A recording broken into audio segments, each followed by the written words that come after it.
हरे कृष्णा कृष्ण कृष्ण हरे हरे, हरे राम राम राम हरे हरे।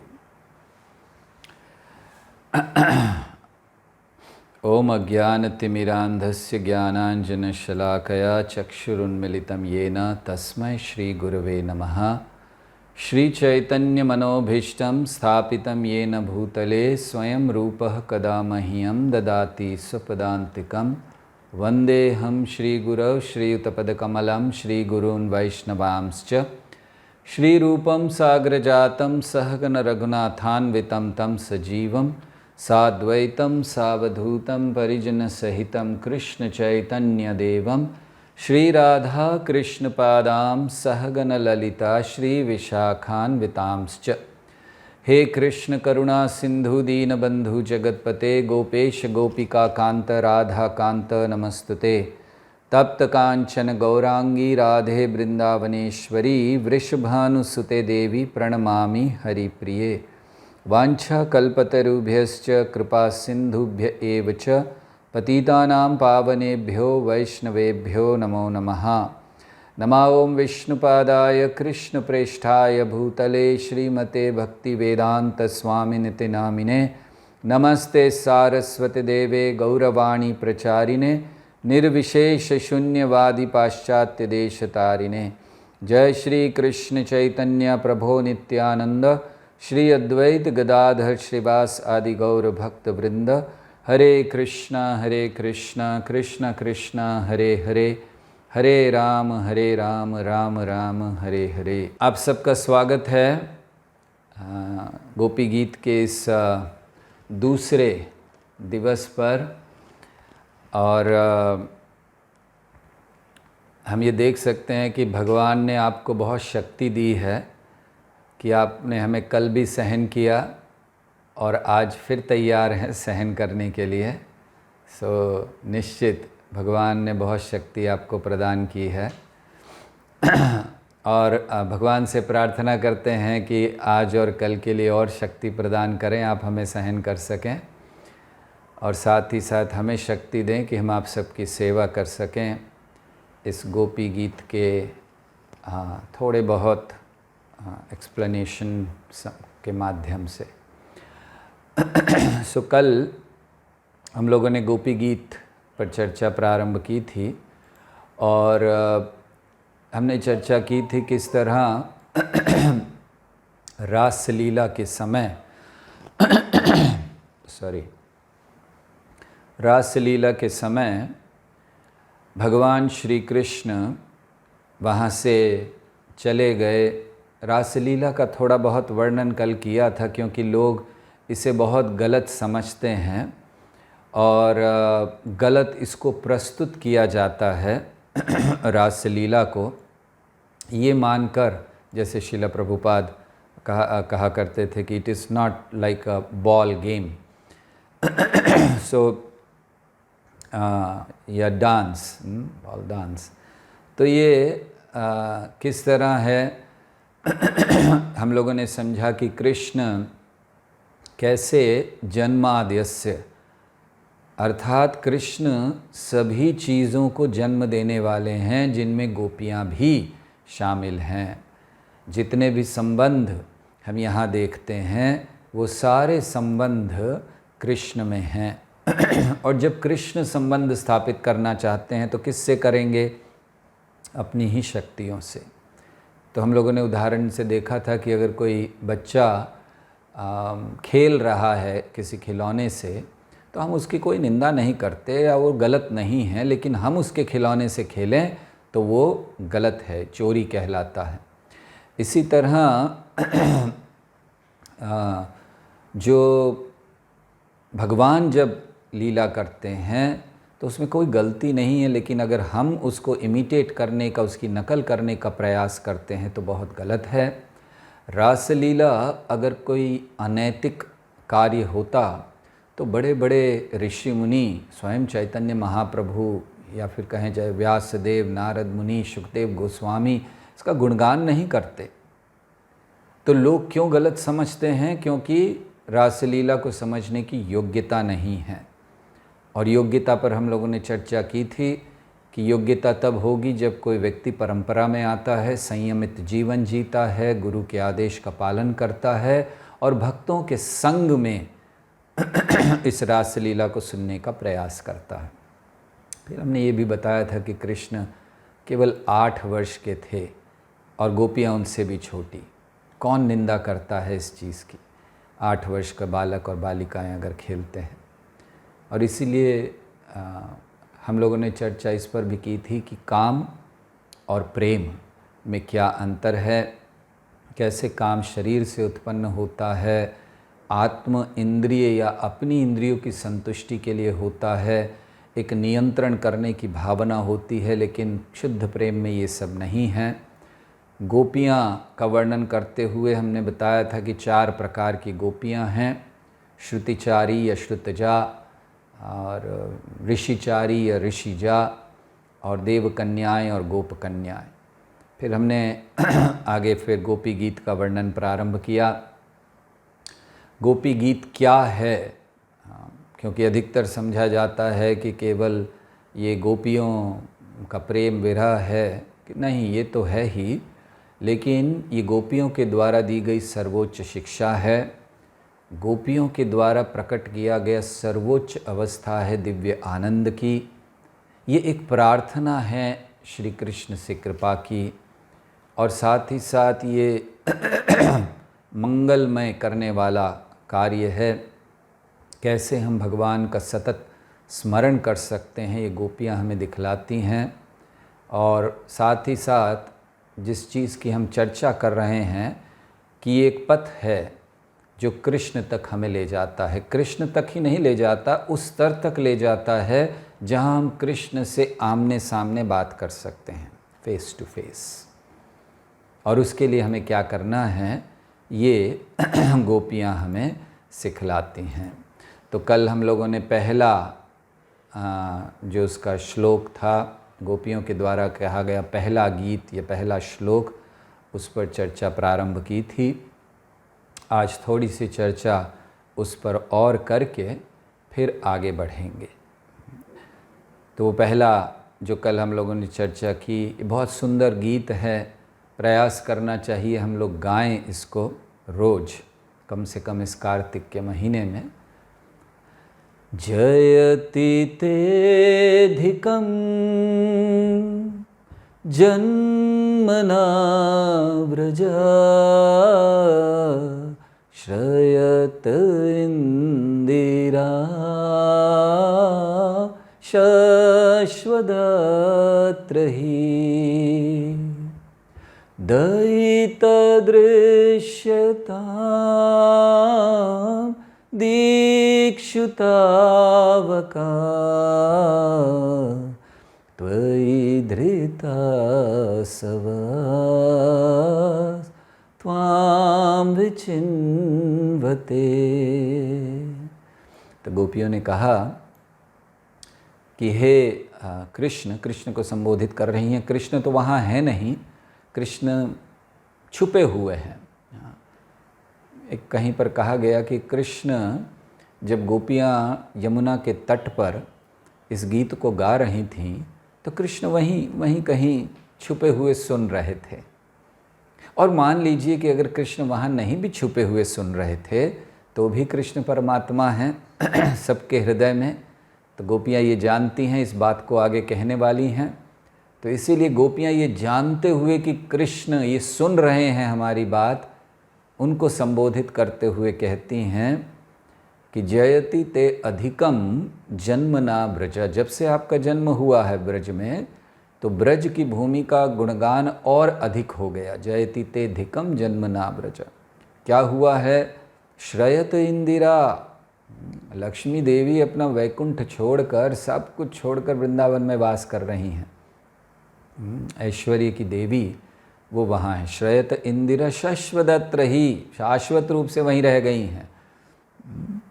और फिर वो कहती हैं कि हम जो आपकी दासियाँ हैं, केवल हम वो जिन्होंने आपके लिए अपने प्राण बनाए रखे हैं, बस हमारे अगर प्राण हैं या हम जीवित हैं तो केवल आपके लिए हैं। और वह ऐसे हम दासियाँ हम आपको ढूंढ रही हैं इस वन में। रात्रि का समय है, अर्थात एक दृष्टि से कृष्ण को कह रही कहाँ हैं आप, आइए सामने। दयित दृश्यताम दीक्षुतावका त्वयि धृता सवस्त्वाम विचिन्वते। तो आप सामने आइए। तो गोपियों का आप स्थिति सोचिए कि ये रात्रि का समय है, वन में घूम रही हैं, जमुना के तट पर हैं, ढूंढ रही हैं कृष्ण को, और अब प्रार्थना कर रही हैं कि अब आ जाइए आप, क्योंकि हमारे प्राण केवल आपके लिए बने हुए हैं। अगर आप हमें नहीं मिले तो शायद हम प्राण नहीं रख पाएंगे। इसे प्रेम कहते हैं। चैतन्य महाप्रभु समझाते हैं, चैतन्य महाप्रभु कहा करते थे कि मेरे हृदय में कृष्ण प्रेम नहीं है, क्योंकि अगर कृष्ण प्रेम होता तो मैं जीवित नहीं रहता। कृष्ण के बिना मैं जीवित हूँ, तो ये प्रमाण है कि मेरे अंदर प्रेम नहीं है। तो यहाँ गोपियों का भी यही भाव है। चैतन्य महाप्रभु किस भाव को लेकर आए थे? चैतन्य महाप्रभु गोपियों के या श्रीमती राधा रानी के भाव को लेकर आए हैं। श्री राधेर भावे बे गौरा अवतार, हरे कृष्ण नाम गौरा करिल प्रचार। तो श्रीमती राधा रानी के भाव को लाए हैं, और वो भाव यहाँ गोपियाँ प्रकट कर रही हैं कि हम अपने प्राण बनाए नहीं रख पाएंगे, आप कहाँ हैं, प्रकट हो जाइए। और फिर हमने अब इसको समझने का प्रयास किया कि गोपियाँ क्या शिक्षा दे रही हैं हमें। क्या सुखदेव गोस्वामी केवल एक प्रेम कहानी, एक प्रेम पत्र या कुछ ऐसी चीज़ लिखेंगे या ऐसी चीज़ कहेंगे, वो भी किसको? परीक्षित को, जो बस अब ये भागवतम का 31वां 10वें स्कंद का 31वां अध्याय चल रहा है, मतलब 4 दिन समाप्त तो हो चुके हैं। अब परीक्षित के पास 2-2.5 दिन बाकी हैं बस। और ऐसे समय में क्या सुखदेव गोस्वामी उनको प्रेम की बातें बताएंगे? कि कैसे एक पुरुष या स्त्री में प्रेम होता है। यहाँ तो वैराग्य की बातें होनी चाहिए, सब छोड़ने की बातें होनी चाहिए। तो फिर ये प्रेम की बातें क्यों? जान लीजिए कि ये सर्वोच्च शिक्षाएं हैं, जिसे हम समझ नहीं पाते हैं, आचार्यों ने समझाया है। जैसे जब रुक्मिणी जी ने श्री कृष्ण को पत्र लिखा, अभी तो श्री कृष्ण ब्रज में हैं, हम लोग जिस अध्याय में हैं, अब आगे जाएंगे मथुरा फिर द्वारिका। तो द्वारिका में वे विवाह करेंगे। जो द्वारिका में पहला विवाह उन्होंने रुक्मिणी जी से किया, तो रुक्मिणी ने एक पत्र लिखा था, वो भी एक प्रेम पत्र था। 7 श्लोक हैं उसमें। तो अगर उसको पढ़ें तो ऐसा लगता है जैसे आजकल कोई एक प्रेमी अपनी प्रेमिका को पत्र लिखता है, या एक प्रेमिका अपने प्रेमी को लिखती है कि अगर तुम नहीं आओगे तो मैं मर जाऊंगी, प्राण दे दूंगी। यही सब तो लिखा रुक्मिणी देवी ने कि आप बहुत सुंदर हैं, और कौन ऐसी स्त्री होगी जो आप पर अपने प्राण नहीं न्यौछावर कर देगी, और इत्यादि। और आप आ जाइए, ऐसे ऐसे आइए, सब लिखा। तो दिखने में ये तो एक प्रेम पत्र है। तो सुखदेव गोस्वामी जैसे वैरागी व्यक्ति को किसी का प्रेम पत्र पढ़ने की क्या ज़रूरत थी? और पढ़ना ही नहीं, उन्होंने पब्लिश कर दिया सबके लिए कि आप सब भी पढ़िए। तो ये तो अच्छा नहीं है, किसी का प्रेम पत्र ऐसे पढ़ना नहीं चाहिए। तो प्रेम पत्र क्या है? वो कृष्ण के प्रति प्रेम उत्पन्न कराने वाला पत्र है। इसीलिए सुखदेव गोस्वामी ने वहाँ उसको लिखा है। वो मार्ग है भक्ति का। 7 श्लोकों में प्रारंभ से लेकर, साधना भक्ति से लेकर, और कैसे हम पूर्णता प्राप्त कर सकते हैं कृष्ण को, वो 7 श्लोकों में वहाँ दिया गया। और इसी तरह ये गोपी गीत है। तो गोपी गीत अब हम लोग चर्चा कर रहे थे कल कि कैसे ये गोपी गीत में एक के बाद एक धीरे धीरे हमें कृष्ण की ओर ले जाया जा रहा है। तो सबसे पहला वर्णन गोपियाँ कर रही हैं कि जानो क्या अंतर है तुम्हारे जन्म में और कृष्ण के जन्म में। जयति ते धिकम जन्म ना व्रज। श्री कृष्ण का जन्म दिव्य होता है, और हमारा जन्म, ये तो कहना चाहिए कि बस कर्म के आधार पर जबरदस्ती होता है। कृष्ण स्वेच्छा से प्रकट होते हैं, उनको कोई बाध्य नहीं करता। वो आने से पहले घोषणा कर देते हैं, ये मेरे माता पिता होंगे, यहाँ मैं जन्म लूँगा। जैसे चैतन्य महाप्रभु के आने के पहले ही घोषणा की जा चुकी है शास्त्रों में, पुराणों में। क्या घोषणा की जा चुकी है? अहम पूर्ण भविष्यामि युग संध्या विशेषतः मायापुरे नवद्वीपे भविष्यामि शचीसुतः। तो पहले ही घोषणा है कि आऊँगा, भविष्यामि। भगवान स्वयं घोषणा कर रहे हैं, अहम पूर्ण भविष्यामि, मैं अपने पूर्ण रूप में आऊँगा, कोई अंश नहीं, कोई कला नहीं, कोई अवतार नहीं। अहम पूर्ण भविष्यामि, मैं पूर्ण रूप में आऊँगा। कहाँ आऊँगा, कब आऊँगा? युग संध्या विशेषतः, जब एक विशेष युग संध्या होगी। युग संध्या मतलब साधारणतः हम लोग जानते हैं युग संध्या शाम का समय होता है, तो युग संध्या मतलब जब युग समाप्त हो रहा है। लेकिन महाप्रभु तो तब आए जब युग शुरू हुआ, कलयुग प्रारंभ होकर थोड़ा समय हो गया था। तो फिर युग संध्या कैसे हुई? शास्त्रों में वर्णन है, युग संध्या का मतलब उस समय को कहते हैं जब एक युग समाप्त हो रहा है और दूसरा प्रारंभ हो रहा है, तो वो युग संध्या कहलाता है। जैसे हम शाम का समय होता है, दिन समाप्त हो रहा है, रात प्रारंभ हो रही है, उसको संध्या कहते हैं। तो इसीलिए युग संध्या विशेषतः, विशेष युग संध्या में कौन सी विशेषता है? जिसमें कृष्ण प्रकट होंगे। जिस द्वापर में कृष्ण प्रकट होंगे उसके कलयुग की संध्या में 2 संध्या होती हैं, एक युग की, एक प्रारंभ और एक अंत। तो प्रारंभ में भविष्यामि युग संध्या विशेषतः, और कहाँ आऊँगा? मायापुरे नवद्वीपे, मायापुर में आऊँगा, नवद्वीप में प्रकट होऊंगा। कैसे प्रकट होऊंगा? भविष्यामि शचीसुतः, शची माता के पुत्र के रूप में।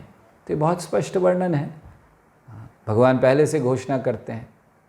अब आप अपने आप से पूछिए कि आपके आने के पहले कौन सी घोषणा हुई थी, किस शास्त्र में घोषणा हुई थी कि फलां फलां व्यक्ति भारत में प्रकट होने वाला है, ह्यूस्टन में प्रकट होने वाला है। कहीं पर घोषणा हुई थी हमारी? या हमें कुछ चुनाव दिया गया था, हमने खुद चुना कि हम यहाँ जन्म लेंगे, हमें तो पता भी नहीं, फेंक दिया गया प्रकृति के द्वारा और हमें स्वीकार करना हुआ। तो इसीलिए भगवान के जन्म और हमारे जन्म में अंतर है। फिर आगे गोपियाँ कहती हैं, जयति तेधिकम जन्मना व्रज श्रयत इंदिरा शश्वदत्र ही, कि सारा ऐश्वर्य भगवान के पास है। श्रयत इंदिरा मतलब भगवान की संपत्ति हैं लक्ष्मी देवी। जीव को ये समझना चाहिए कि यहाँ जो कुछ भी है इस जगत में वो किसका है? वो श्री कृष्ण का है। हम सब तो चोर हैं। श्रील प्रभुपाद समझाया करते थे कि हमारी जो नैतिकता है, मोरालिटी है, ये कैसी है? ये चोरों के एक दल जैसी है। तो प्रभुपाद कहते थे कि एक चोरों का दल गया, चोरी कर कर आया और फिर एक साथ बैठकर कह रहे हैं कि अब इसे ईमानदारी से बांटेंगे। तो आपका तो मूल ही खराब है, जड़ में ही गड़बड़ है, चोरी कर कर लाए हुए हैं, अब कैसी नैतिकता? तो इसी तरह सब कुछ भगवान का है, और जो भगवान से वो लेने का प्रयास करता है वो रावण कहलाता है। रावण ने सीता देवी का हरण किया, भगवान की संपत्ति का। तो इसीलिए हमें ये जानना है कि हमारे जन्म और कर्म में, भगवान के जन्म और हमारे जन्म में अंतर है। श्रयत इंदिरा शश्वदत्र ही, लक्ष्मी देवी बनी है नारायण के लिए, हमारे लिए नहीं, भगवान की संपत्ति। ज़्यादातर दीपावली के दिन हम लोग सब लक्ष्मी जी की पूजा करते हैं, नारायण को कोई याद नहीं करता। कितनी बुरी बात है। आपके घर पर कोई आए, आपको दरवाज़ा खटखटाए और आप दरवाज़ा खोलो, आपसे कहें कि आज शाम को मेरे घर पर पार्टी है, आप ज़रूर आप पार्टी है, मैं इनवाइट करने आया हूँ, लेकिन आप नहीं आइएगा, अपनी पत्नी को भेज दीजिएगा। कैसा लगेगा आपको?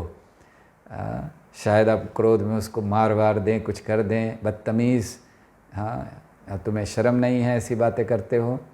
लेकिन हम भी तो वही कर रहे हैं, लक्ष्मी देवी को बुला रहे हैं, नारायण को बिल्कुल नहीं, केवल लक्ष्मी जी की पूजा। तो इसीलिए श्रयत इंदिरा, तो श्रयत इंदिरा अगर वहाँ हैं तो क्या करना चाहिए, गोपियाँ बता रही हैं अगला चीज़, बहुत सुंदर। त्वयि धृता सवा। देखिए एक एक शब्द को अगर आप इधर से कनेक्ट करेंगे तो आपको समझ में आएगा कि संदेश क्या आ रहा है। तो एक हो गया जन्म का अंतर, दूसरा श्रयत इंदिरा शश्वदत्र ही, इंदिरा यहीं रह रही हैं, ऐश्वर्य की देवी आप, क्योंकि आप हैं इसीलिए वो वहाँ हैं, जहाँ कृष्ण वहाँ ऐश्वर्य की देवी। भगवद गीता का संदेश यही है अंत में, यत्र योगेश्वर कृष्ण यत्र पार्थ धनुर्धर तत्र श्री विजय भूतिर ध्रुवा नीतिर्मतिर्ममा। जहाँ कृष्ण हैं वहाँ ऐश्वर्य है। तो अब ये है तो जानकर हमें क्या करना है, त्वयि धृता सवा, अर्थात सब कुछ आपकी प्रसन्नता के लिए करना है। तो ये दूसरा चीज़ गोपियाँ समझाती हैं कि जन्म के अंतर को जानकर सब कुछ कृष्ण के लिए करना प्रारंभ करो। त्वयि धृता सवः, त्वयि धृता सवः मतलब हमने अपने प्राण, अपनी सांसें किस लिए बना रखे हैं, त्वयि आपके लिए हमने धारण की हुई हैं बस, अर्थात हमारा जीवन है तो केवल आपके लिए। तो इसलिए ये एक बड़ी महत्वपूर्ण बात यहाँ गोपियाँ कहती हैं कि हमें अपने जीवन में कृष्ण की प्रसन्नता के लिए कार्य करना चाहिए, अपने लिए नहीं। आत्मेंद्रिय प्रीति वांछा तारे बलिकाम, कृष्णेंद्रिय प्रीति इच्छा धरे प्रेम नाम। तो अगर हम अपने लिए, अपनी इंद्रियों की इच्छा के लिए कार्य करते हैं तो काम वासना है, कृष्ण के लिए करें तो फिर वो प्रेम है। तो भक्ति क्या है, भक्ति कृष्ण को प्रसन्न करने का मार्ग है। Attitude of gratitude towards God is भक्ति। बस कृष्ण के प्रति कृतज्ञता का भाव, उनके प्रति उनको प्रसन्न करने का भाव। तो कृष्ण को क्या प्रसन्न करता है और हम कैसे कृष्ण को प्रसन्न कर सकते हैं, क्या क्या कार्य हमें करने चाहिए प्रैक्टिकली कि कृष्ण प्रसन्न हो जाएं। हमें कैसे पता चलेगा कि कृष्ण प्रसन्न हो रहे हैं? हम तो बहुत कुछ कर रहे हैं। मान लीजिए हम अभी अभी थिएटर में मूवी देखकर आए और हमें लगा कि इससे कृष्ण बहुत प्रसन्न होंगे, तो क्या कृष्ण प्रसन्न हुए? अभी अभी हम किसी की निंदा कर कर आ रहे हैं, कृष्ण प्रसन्न हुए होंगे ना? तो क्या हमें अब देखना है, क्या कृष्ण को सबसे ज़्यादा, वैसे तो कृष्ण को बहुत सी चीज़ें प्रसन्न करती हैं, लेकिन सबसे ज़्यादा कृष्ण को प्रसन्न करता है जब हम उनके भक्तों को प्रसन्न करते हैं, और साथ ही साथ हम जब बद्ध जीवात्माओं को कृष्ण के चरण कमलों में लाते हैं, ये कृष्ण को सबसे ज़्यादा प्रसन्न करता है। और इसीलिए, और वो भी कैसे होना चाहिए, समर्पित भाव में।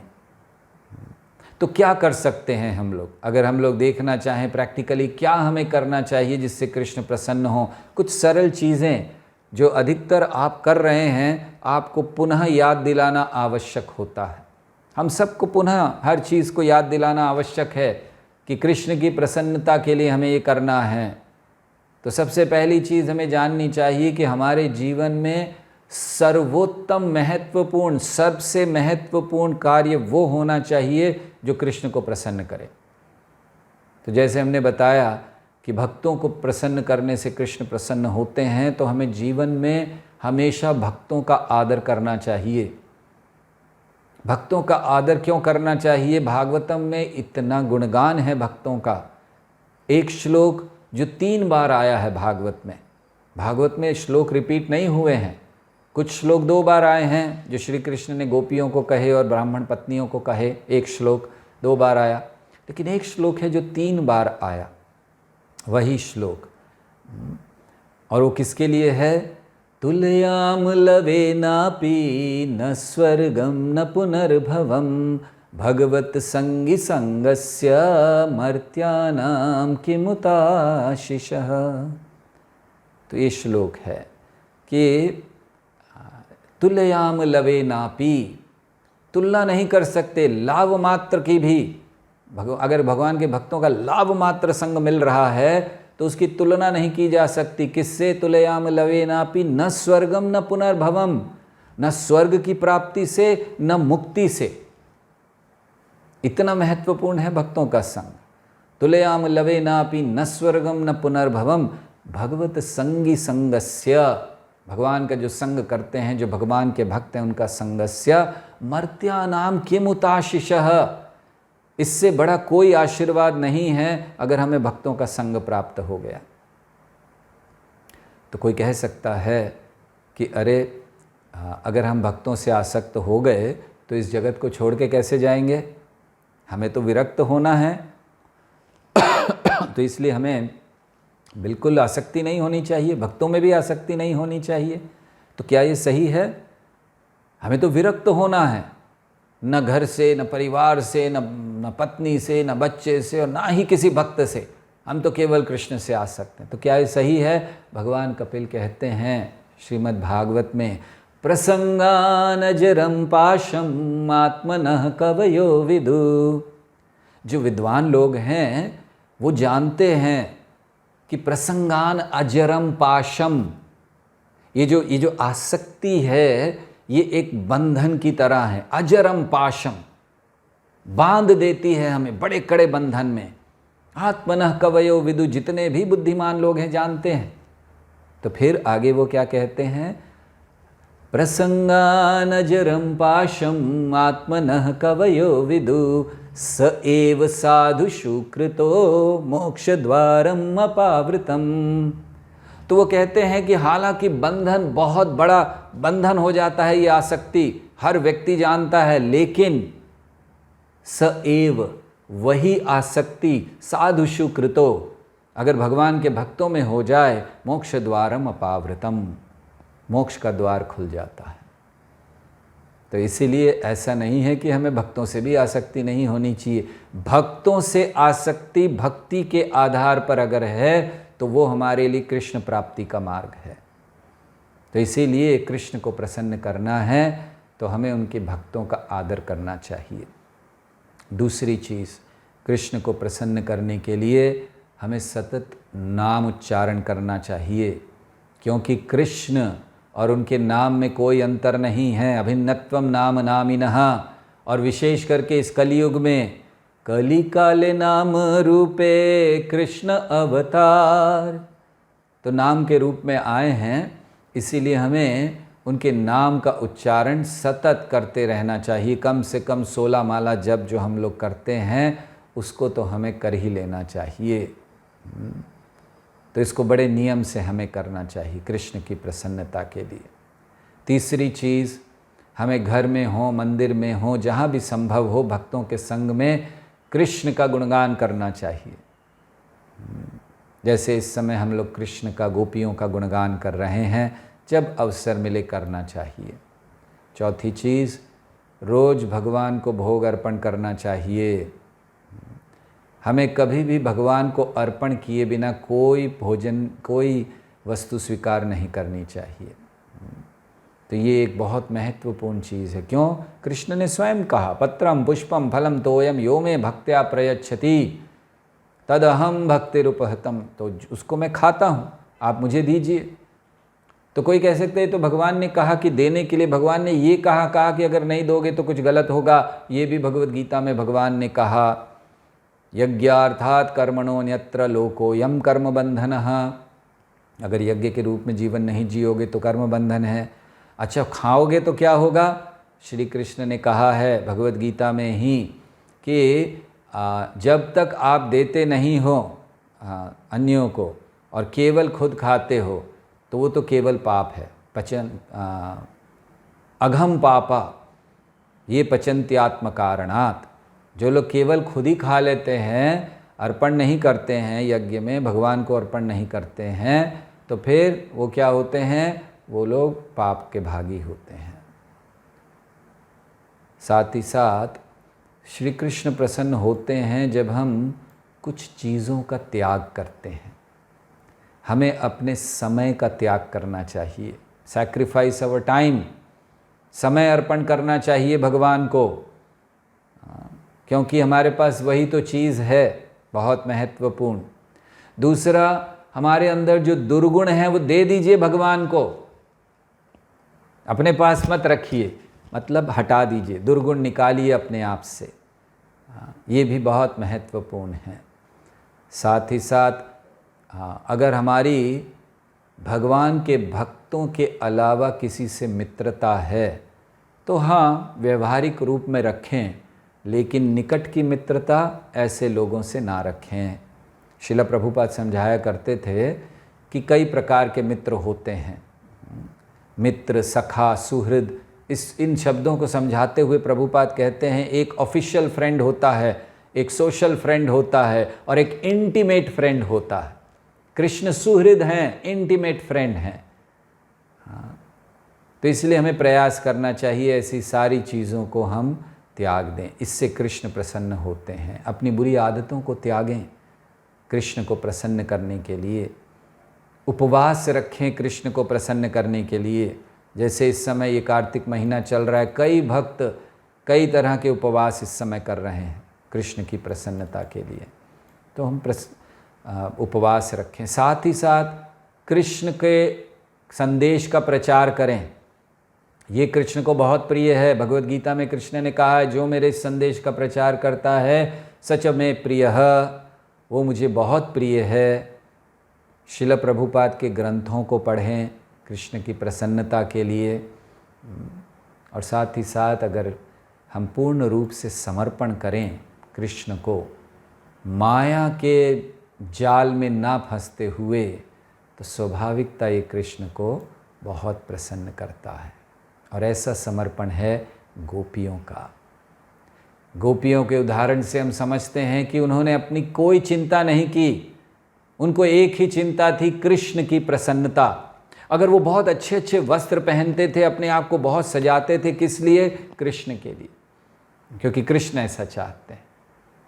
जब कृष्ण ने बांसुरी बजाई तो सब कुछ छोड़कर वो आ गई।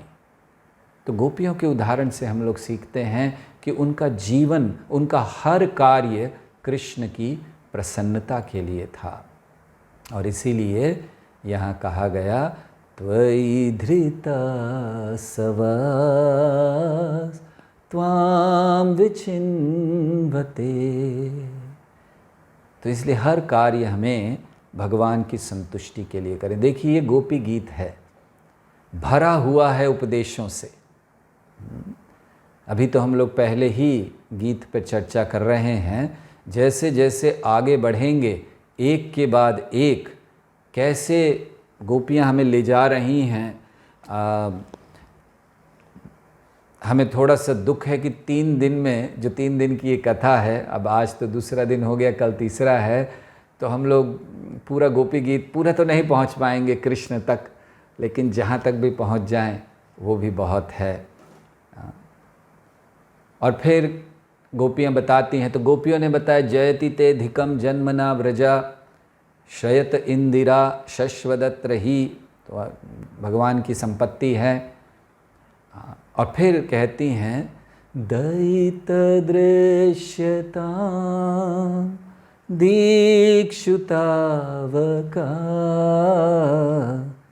अब प्रार्थना कर रही हैं कि हे कृष्ण, दयित दृश्यता, मतलब बहुत दयनीय भाव में प्रार्थना कर रही हैं। ऑर्डर नहीं दे रही हैं भगवान को, आदेश नहीं दे रही हैं कि कहाँ हो, चलो सामने आ जाओ, एकदम प्रार्थना कर रही हैं, दयित दृश्यता, कृपया सामने आ जाइए हमारे। तो ये प्रार्थना यहाँ गोपियाँ बतलाती हैं कि आपने ये समझ लिया कि आपके और भगवान के जन्म में अंतर है, आपने ये जान लिया कि कार्य सब भगवान के लिए करना है, ये जानकर करना शुरू कीजिए। लेकिन जब आप कार्य करना शुरू कर रहे हैं तो आपका मन लग नहीं रहा उन कार्यों में, कृष्ण की प्रसन्नता नहीं, कहीं ना कहीं अपनी प्रसन्नता आ रही है। क्या करें, कैसे बचें इस माया से? प्रार्थना, दयित दृश्यता, बहुत दयनीय भाव में प्रार्थना, अन्यथा ये माया छोड़ेगी नहीं। श्रील प्रभुपाद एक समय भक्तों के साथ बैठे थे और उन्होंने कहा कि माया मुझे छू भी नहीं सकती। सारे भक्त हैरान हो गए, इतना बोल्ड स्टेटमेंट, हाँ, कि माया मुझे छू भी नहीं सकती। खैर प्रभुपाद ने कहा तो उन्होंने स्वीकार किया। अगले दिन उन्होंने देखा प्रभुपाद भगवान के सामने, विग्रह के सामने खड़े हैं और बड़े दयनीय भाव में प्रार्थना कर रहे हैं, मेरी माया से रक्षा करो, रक्षा करो, मेरी माया से रक्षा करो। तो भक्तों ने पूछा, अरे प्रभुपाद आप तो कह रहे थे माया मुझे छू नहीं सकती, फिर ये आप प्रार्थना क्यों कर रहे हो कि माया से रक्षा करें भगवान? तो प्रभुपाद ने कहा, क्योंकि मैं गंभीरता से भगवान से प्रार्थना करता हूँ माया से बचने के लिए, इसीलिए माया मुझे छू नहीं सकती। तो यहाँ हम लोग प्रार्थनाओं की शक्ति को देख रहे हैं। दयित दृश्यताम, गोपियाँ समझा रही हैं, बड़े दयनीय भाव में प्रार्थना करो। ये समर्पण का पहला लक्षण भक्ति विनोद ठाकुर देते हैं। या दैन्य आत्मनिवेदन गोप्तृप्ते भरण। तो दैन्य, तो दीन भाव में भगवान से प्रार्थना करना। प्रार्थनाओं में बहुत शक्ति होती है, ये जान लीजिए। प्रार्थना जब हम करते हैं भगवान से तो कैसी प्रार्थनाएं होती हैं, क्या प्रार्थना करनी चाहिए, क्या प्रार्थना होती है। जनरली साधारणतः जब हम प्रार्थना करते हैं भगवान से तो भगवान की प्रार्थनाओं में 4 चीज़ों का होना अनिवार्य होता है। ये 4 चीज़ें साधारणतः प्रार्थनाओं में देखी जाती हैं। अलग अलग प्रार्थनाओं में इन चीज़ों को अलग अलग देखा जाता है। सो पहली चीज़ हम देखते हैं प्रार्थनाओं में, जहाँ भगवान का गुणगान होता है। हृदय से भक्त देखता है भगवान को या भगवान को स्मरण करता है, उनका गुणगान करता है, ये प्रार्थनाओं में होता है। दूसरा हम देखते हैं नम्रता होती है, कृतज्ञता होती है। भगवान से प्रार्थना करते हैं कि बस आपने जो किया है हमारे लिए बहुत है। तीसरा, किसी किसी प्रार्थनाओं में हम आशीर्वाद के लिए प्रार्थना देखते हैं। भक्त भगवान से प्रार्थना करता है, किसी चीज़ की कामना करता है। जैसे ईशोपनिषद में हम लोग देखते हैं कि भक्त भगवान से प्रार्थना करता है, हिरण्यमयेन पात्रेण सत्यस्यापि हितं मुखम, कि हे कृष्ण ये जो आपने इतनी ज्योति सामने लगी हुई है ना, ब्रह्म ज्योति, इसको हटाइए, मैं आपके मुख का दर्शन करना चाहता हूँ। तो कुछ आशीर्वाद मांगने के लिए प्रार्थना होती है। और फिर क्षमा याचना के लिए प्रार्थना होती है। जैसे अर्जुन ने प्रार्थना की, जब कृष्ण का विराट रूप देखा तो अर्जुन घबरा गए। अर्जुन ने प्रार्थना की कि मुझे क्षमा कर दीजिए, मैं तो आपको अपना मित्र मान रहा था और क्या क्या नहीं कहा मैंने। हे यादव, हे सखेती, अरे हे यादव इधर आओ, हे सखा इधर आओ, अब मुझे, अरे आप तो भगवान क्षमा कर दीजिए, क्षमा कर दीजिए। तो क्षमा की प्रार्थनाएं हैं। तो इसलिए प्रार्थनाएं निश्चित हमें करनी चाहिए, लेकिन हमें जानना चाहिए कि प्रार्थना का सही भाव क्या है। यहाँ गोपियाँ कह रही हैं कि प्रार्थना करो कि जिससे, किससे, किस लिए प्रार्थना करो कि हम कृष्ण आपकी सेवा नहीं कर पा रहे हैं। तो प्रार्थना क्या होती है? भगवत गीता में कहा गया है 3 प्रकार की प्रार्थनाओं को दिया गया है। तमोगुणी प्रार्थना, रजोगुणी प्रार्थना और सत्वगुणी प्रार्थना। तमोगुणी प्रार्थना क्या है? किसी ऐसी शक्ति को प्राप्त करना जिससे अन्यों पर अत्याचार किया जा सके, अन्यों को मारा जा सके, हिंसा की जा सके। तो ऐसी प्रार्थना ये तमोगुणी प्रार्थना है। रावण, हिरण्यकश्यपु, इनकी प्रार्थनाएं हैं। इन्होंने भी बड़ी तपस्या प्रार्थना की, हे भगवान, हे ब्रह्मा जी, मुझे ये प्रदान करो, वो प्रदान करो।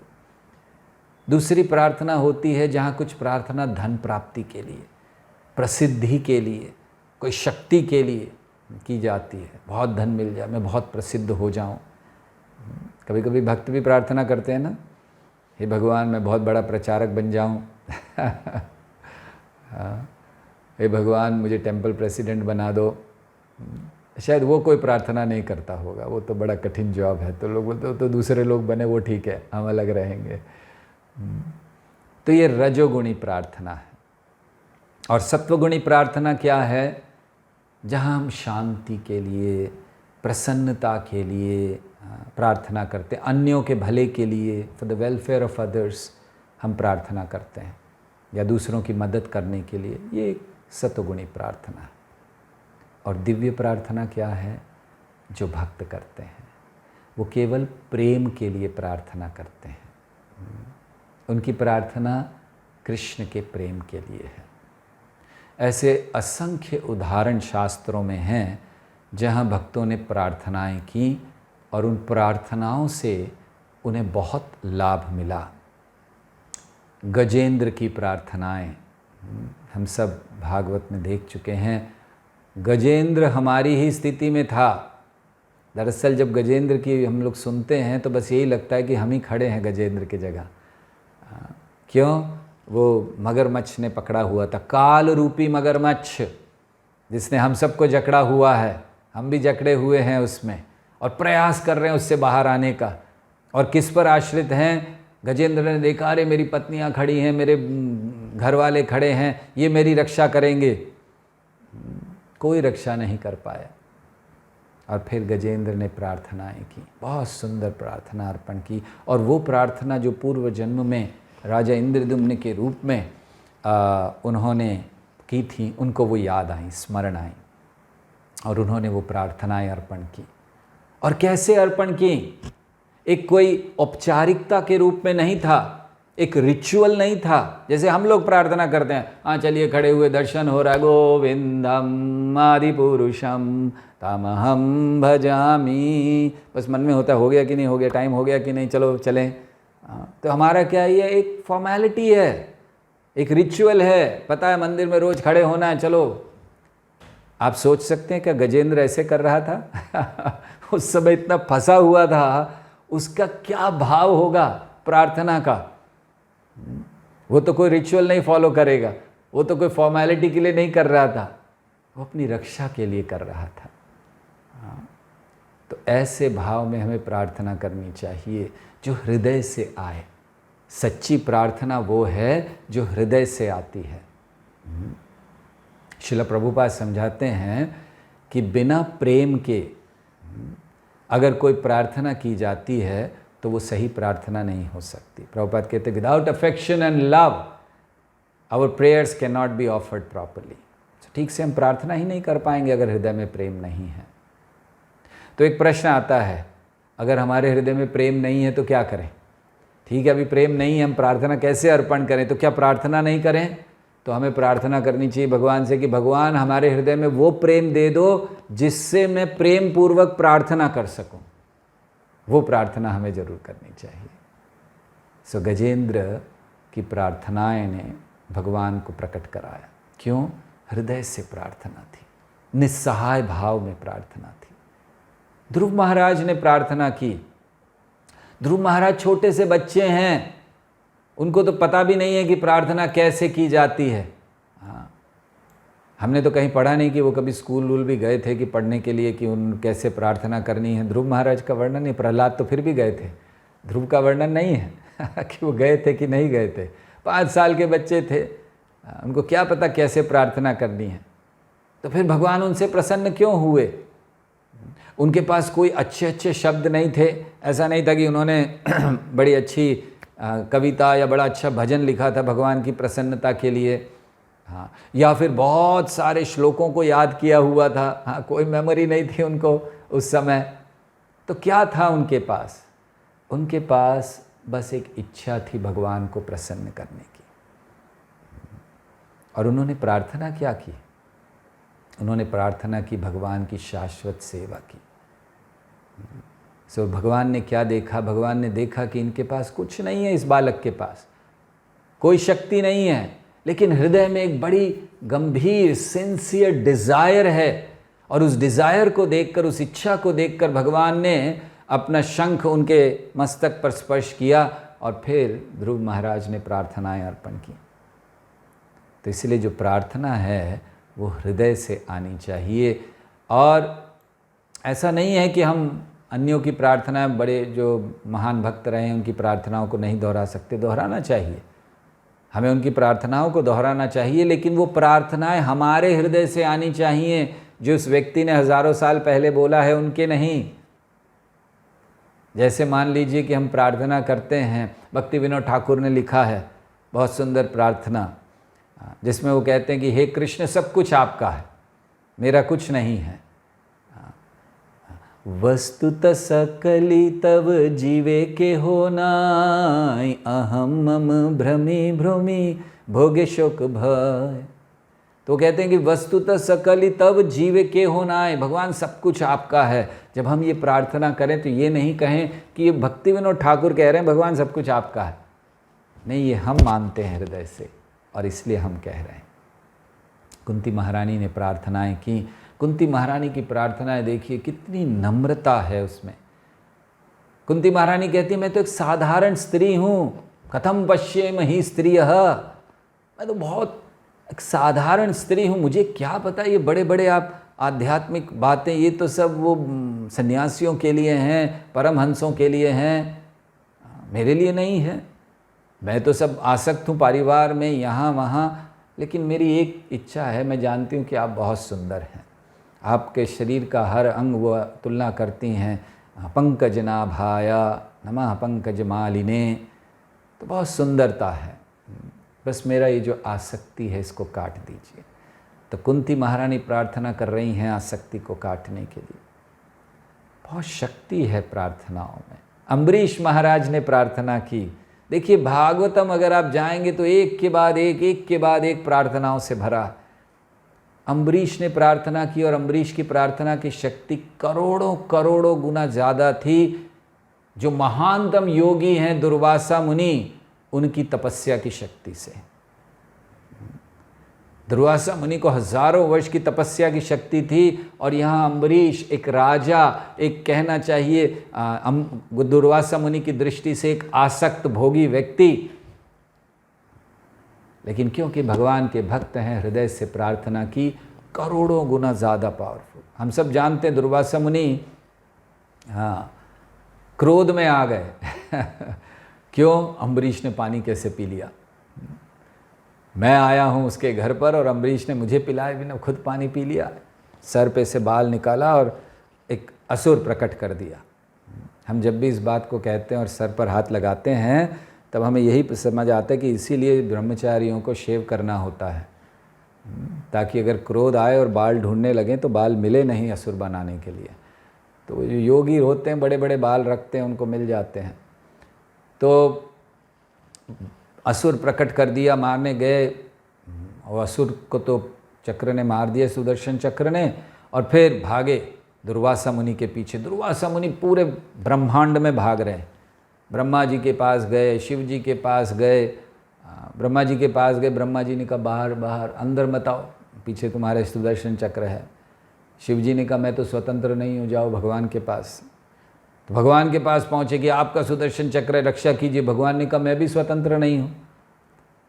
तो दुर्वासा मुनि चकरा गए, अरे ब्रह्मा जी स्वतंत्र नहीं है मान सकते हैं, शिव जी स्वतंत्र नहीं है मान सकते हैं, आप स्वतंत्र नहीं हैं, आप किसके अधीन हैं? भगवान कहते अहम भक्त पराधीनो, मैं भक्त के अधीन हूँ इसलिए उसी के पास जाओ। तो अम्बरीश महाराज के पास आए हैं और अम्बरीश महाराज ने सुंदर प्रार्थनाएं, वो क्या प्रार्थना कर रहे हैं? सुदर्शन चक्र से उन्होंने प्रार्थना की कि अगर मैंने जीवन में कोई अच्छा कार्य किया है, कोई पुण्य है मेरे पास, कोई भी अच्छी चीज़ है, उसको आप सब ले लीजिए, इसके प्राण बचा दीजिए। दुर्वासा मुनि हैरान रह गए कि जिस व्यक्ति को मैं मारने का प्रयास कर रहा था, ये व्यक्ति अपने सारे पुण्यों को देकर भी मेरे प्राण की रक्षा करने की बात कर रहा है, ये भक्त है। तो इसीलिए अम्बरीश महाराज की प्रार्थना, ये प्रार्थनाओं की शक्ति है। और ब्रजवासी किससे प्रार्थना करते हैं? हम लोग गोपियों की बात कर रहे हैं, तो बहुत सारी प्रार्थनाएं हो गई। हमने गजेंद्र की प्रार्थना देखी, ध्रुव महाराज की देखी, कुंती महारानी की देखी, इवन प्रहलाद महाराज ने बहुत सुंदर प्रार्थनाएं की जब नरसिंहदेव प्रकट हुए। अम्बरीश महाराज की देखी। गोपियाँ या ब्रजवासी किसके लिए प्रार्थना करते हैं? देखिए, जब हम किसी दूसरे के लिए प्रार्थना करते हैं तो ये एक निस्वार्थ भाव माना जाता है, लेकिन जब हम भगवान के लिए प्रार्थना कर रहे हैं, भगवान से नहीं, भगवान के लिए अंतर है। We are not praying to God, we are praying for God. तो वो सर्वोच्च स्थिति मानी जाती है कि जहाँ भगवान के लिए प्रार्थना की जाए। जैसे हम किसी और के लिए कर लेते हैं, अरे ये बेचारा गरीब है, तकलीफ़ में है, हे भगवान इसके लिए कुछ करो, अच्छी बात है। लेकिन ब्रजवासी किसके लिए करते हैं? भगवान के लिए, कृष्ण की रक्षा के लिए कृष्ण से प्रार्थना करते हैं। जब कुछ हो जाता है उनका, कोई असुर आ गया, कुछ आ गया, तुरंत मंत्र पाठ होगा, नारायण से प्रार्थना होगी कि हे नारायण रक्षा करो। किसकी रक्षा करो? अपनी रक्षा करो। तो क्या इसका अर्थ है वो लोग नहीं जानते कि भगवान है? बिल्कुल जानते हैं। उनकी प्रार्थना अभी अभी, गोपियों की प्रार्थना अभी आगे आएगी जिसमें वो जानते हैं कि वो कौन है। ऐसा नहीं है कि नहीं जानते हैं ब्रजवासी। तो फिर क्या ज्ञान, उनका ज्ञान विज्ञान कहाँ गया सब? अरे ये तो भगवान है, इसको कुछ नहीं हो सकता। उनके अंदर प्रेम इतना है कि उनका ज्ञान और विज्ञान उस प्रेम के चलते छुप जाता है। ऐसा नहीं है कि नहीं है। एक बहुत सुंदर उदाहरण है। हम लोग अभी रात्रि है यहाँ पर, आप सबके वहाँ सुबह होगी, लेकिन यहाँ रात्रि है। अगर हम बाहर जाएं तो हमें आकाश में बहुत सारे सितारे दिखाई देंगे, तारे होंगे, छोटे बड़े तारे, चमकते हुए तारे। लेकिन जैसे ही सूर्य उदय होता है हमें एक भी तारा दिखाई नहीं देता। तो क्या तारे गायब हो जाते हैं? सारे तारे चले गए, फिर रात को आएंगे, कहीं पर छुप गए जाकर? नहीं, तारे वहीं हैं। लेकिन सूर्य का प्रकाश इतना है कि वो तारे दिखाई नहीं देते। इसी तरह ज्ञान विज्ञान सब वहीं हैं। वे जानते हैं कि ये पूर्ण पुरुषोत्तम भगवान हैं, लेकिन जब प्रेम का सूर्य उदय होता है तो वो सब छुप जाता है। उन्हें लगता है तो मेरा लड़का है, मेरा बच्चा है। जैसे यशोदा, यशोदा ने जब श्री कृष्ण के मुख में देखा, ब्रह्मांडों को विश्वरूपी देख लिया एक प्रकार का, तो यशोदा चकरा गई। यशोदा सोचने लगी, मैं क्या सोच रही हूँ कि मैं यशोदा हूँ, मैं नंद की पत्नी हूँ, मैं कृष्ण की माता हूँ। ये सब नहीं, मैं तो शुद्ध आत्मा हूँ। और जैसे ही ये आया, कृष्ण को अच्छा नहीं लगा, कृष्ण ने गुस्सा किया योगमाया को, ये क्या कर रहे हो? तो योगमाया ने फिर से ढक दिया यशोदा को। और फिर यशोदा, अरे ये सब नहीं, ये तो मेरा बच्चा है, ये इसके मुख में ये सब दिख रहे होगा, छोड़ो छोड़ो, ये बच्चा, चलो प्रार्थना करते हैं इसके लिए। तो ऐसे ये ब्रजवासियों की प्रार्थनाएं हैं। तो इसलिए अब गोपियाँ यहाँ कह रही हैं कि प्रार्थना कीजिए दयित दृश्यताम। और फिर आगे गोपियाँ कहती हैं कि अब हमने ये जान लिया कि हमारे और श्री कृष्ण के जन्म में अंतर है। हमने ये भी जान लिया कि हमें सारे कार्य कृष्ण की प्रसन्नता के लिए करने चाहिए, और अगर नहीं हो रहे हैं तो प्रार्थना कीजिए तीव्रता से उनसे। और फिर अब जब हमने प्रार्थना कर ली तो अब क्या करें? तब वो कहती हैं कि उनको सर्वत्र देखने का प्रयास करना चाहिए। दीक्षुतावका त्वयि धृता सवा त्वां विचिन्वते। विचिन्वते मतलब ढूंढ रहे हैं। कहाँ ढूंढ रहे हैं? दीक्षु, हर दिशा में। तो अब जब हम प्रार्थना करें और उसके बाद हमें प्रयास करना चाहिए कि हर दिशा, हर स्थिति, हर समय, हर अवस्था में हमें भगवान के हाथ को देखने का प्रयास करना चाहिए कि हर स्थिति ये भगवान की योजना है। ये प्रयास हमें करना चाहिए।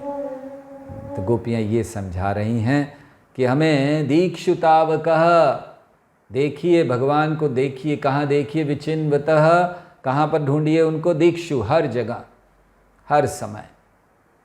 अर्थात जब हमें कोई अच्छा अनुभव हो ढूंढिए भगवान को, बुरा अनुभव हो ढूंढिए भगवान को।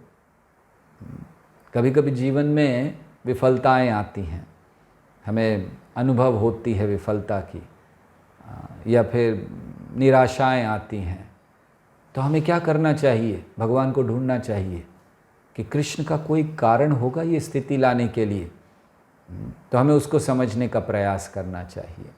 अगर हम उसको समझने का प्रयास करते हैं तो हम कभी भी दुखी नहीं होंगे, निराश नहीं होंगे जीवन में। जीवन में निराशा तब आती है जब जो स्थिति हमारे सामने है उसका कारण हमें पता नहीं होता। लेकिन अगर हमें पता हो कि कहीं ना कहीं कृष्ण इसके लिए, इसके पीछे हैं और कृष्ण कभी गलत नहीं कर सकते, अर्थात हमारे लिए स्थिति अच्छी है, इसको हमें जानना चाहिए। ब्रह्मा जी भागवतम के 10वें स्कंद में ही पहले के अध्यायों में इस बात को कह चुके हैं। वो कहते हैं कि तत्तेनुकंपां सुसमीक्षमाणो भुञ्जानेवात्मकृतं विपाकं हृद्वाग्वपुर्भिविदधन् नमस्ते जीवेत यो मुक्तिपदे सदाय भाग। तो ब्रह्मा जी बता रहे हैं कि क्या होना चाहिए। तत्तेनुकंपाम सुसमीक्षमाणो, हर अवस्था में भगवान की अनुकंपा को देखिए, भगवान की कृपा देखिए। सुख है भगवान की कृपा, दुख है भगवान की कृपा। श्रील प्रभुपाद के एक शिष्य राजभोग बना रहे, भगवान के लिए सब्जी काट रहे थे भोग के लिए, उंगली कट गई काटते काटते। प्रभुपाद को पूछा, अरे मैं तो भगवान के लिए सेवा कर रहा था, भगवान के लिए भोग बना रहा था, मेरी उंगली कैसे कट गई? प्रभुपाद ने कहा, तुम्हारे कर्मों के अनुसार तुम्हारा सर कटना चाहिए था, क्योंकि भगवान की सेवा कर रहे हो इसीलिए केवल उंगली कटी है।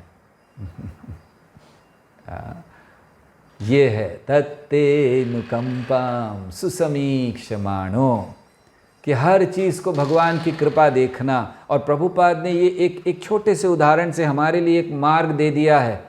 जीवन में कष्ट है, दुख है, बीमारी है, बुढ़ापा है, अन्य कोई तकलीफ़ें हैं, तत्तेनुकंपां, बहुत बड़ा होना चाहिए था। कृष्ण आपकी कृपा है, बड़ा छोटा सा दे दिया आपने।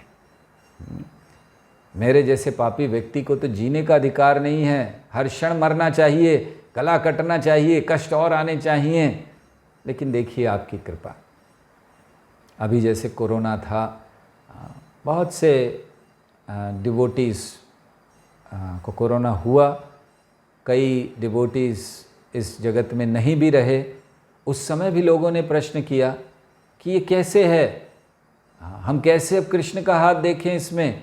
इतने गंभीर, इतने सिंसियर, इतने डिवोटेड डिवोटीज़ अगर इस तरह से चले जाते हैं, ये तो ट्रेजेडी है, हम इसको कैसे समझें? तो कैसे समझना चाहिए? हमें ये समझना चाहिए कि कृष्ण आए हैं मृत्यु के रूप में, किस लिए? अब उनको ऐसी अवस्था कि जहाँ वो आध्यात्मिक कार्यों में, आध्यात्मिक प्रगति में बिना किसी बाधा के आगे बढ़ सकें, उस स्थान पर ले जाने के लिए आए हैं।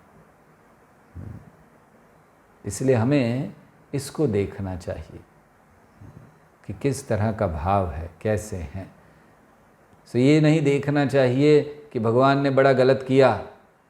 ठीक है, हम नहीं समझ पाते हैं भगवान ने क्या किया, क्यों किया, लेकिन हम ये समझते ज़रूर हैं कि भगवान ने जो भी किया वो अच्छा किया। तो इसलिए ऐसी अवस्था में हमें क्या देखना चाहिए? हमें ये देखना चाहिए कि मुझे अपने जीवन में क्या बदलाव लाने की आवश्यकता है। कौन? मुझे अपने जीवन में क्या बदलाव लाने की आवश्यकता है, ये देखना चाहिए हमें। मुझे अपनी चेतना में क्या बदलाव लाना है, मुझे अपने जीवन में क्या बदलाव लाना है, ये देखना आवश्यक है कि भगवान मुझे कुछ संदेश दे रहे हैं। जीवन में अच्छा हुआ, भगवान संदेश दे रहे हैं, भगवान की कृपा है। बुरा हुआ, भगवान संदेश दे रहे हैं, संभल जाओ। जैसे एक बार एक व्यक्ति ने बड़ी नई गाड़ी खरीदी, स्पोर्ट्स कार, पार्किंग लॉट से बाहर निकाल रहा था तेज़ी में, और जैसे ही थोड़ा सा आगे गया, सामने से एक ईंट आई और उसका विंडस्क्रीन स्मैश। उसको बड़ा गुस्सा आया, नई गाड़ी और ऐसे हो गया। नीचे उतरा, देखा कौन है, इधर उधर देखने लगा तो देखा एक छोटा बच्चा खड़ा था, उसने ईंट मारी थी। उसको बड़ा गुस्सा आया, बहुत क्रोध करने लगा। तो उस समय उस बच्चे ने दिखाया उस तरफ, तो उसके साथ उसका बड़ा भाई था, बहुत मोटा तगड़ा, लेकिन वो उसकी दोनों टांगें नहीं थीं, वो व्हील चेयर पर चलता था और ये बच्चा उस व्हील चेयर को लेकर जा रहा था, लेकिन गलती से वो गिर गया। तो बच्चा गिरा हुआ है, व्हील चेयर गिरी हुई है, इसके पास उतनी शक्ति नहीं है कि उठा सके, उसको फिर से बिठा सके। तो उसने कहा कि मैं बहुत देर से गाड़ियों को रोकने का प्रयास कर रहा हूँ, इतनी तेज़ी से गाड़ियाँ जा रही हैं, कोई नहीं रुक रहा, मेरे पास कोई चारा नहीं था, मेरे को पत्थर उठाकर फेंकना पड़ा। इसी तरह हमारा जीवन है, हम लोग बहुत तेज़ गति से जा रहे हैं, स्पीड में जा रहे हैं और हम देखना नहीं चाहते हैं, रुकना नहीं चाहते हैं। भगवान रोक रहे हैं, भगवान समझा रहे हैं, इतनी तेज़ी से मत भागो भौतिकता के पीछे, लेकिन हम लोग बड़ी तेज़ी से, we are advancing but in a wrong direction. Krishna रोकना चाहते हैं और जब नहीं रुकते हैं तो फिर कृष्ण को पत्थर उठाकर फेंकना पड़ता है, क्या करें। सो हमें वेट नहीं करना चाहिए कृष्ण के पत्थर उठाकर फेंकने का, उससे पहले हर अवस्था को, हर स्थिति में जाने कि मुझे क्या करना है। कृष्ण से पूछें, कृष्ण आप मुझे क्या कहना चाह रहे हो, मुझे समझ नहीं आ रहा, मुझे बताइए कि मुझे क्या सीखना है इससे। कृष्ण ज्ञान देंगे, यहीं बैठे हैं परमात्मा के रूप में। तो इसीलिए यहाँ ये गोपियाँ हमें बता रही हैं कि कृष्ण का हाथ हर अवस्था में, हर स्थिति में कृष्ण को देखने का हमें प्रयास करना चाहिए। किसी भी अवस्था में चिंता नहीं करनी चाहिए। क्यों चिंता करें जब कृष्ण हैं हमारे पास। Why worry when you have Hari. So Hari हैं आपके पास, फिर वरी क्यों करते हो। वरी दूसरों के लिए रहने दो, हरि आपके लिए रखो। सो ये गोपियाँ इस पहले श्लोक में हमें सिखाती। वैसे तो इसमें और बहुत कुछ है, लेकिन अब इसके आगे हम लोग दूसरे श्लोक पर जाएंगे, लेकिन वो कल, क्योंकि आज समय काफ़ी हुआ है। सो अब जब गोपियाँ ये कहेंगी कि जब हम कृष्ण का हाथ हर जगह देखना प्रारंभ करते हैं तो क्या होता है, और उसको समझाने के लिए गोपियाँ कहती हैं, शरदुदाशये साधुजात सरसिजोदरा श्रीमुषादृशा सुरतनाथ ते असुल्कदासिका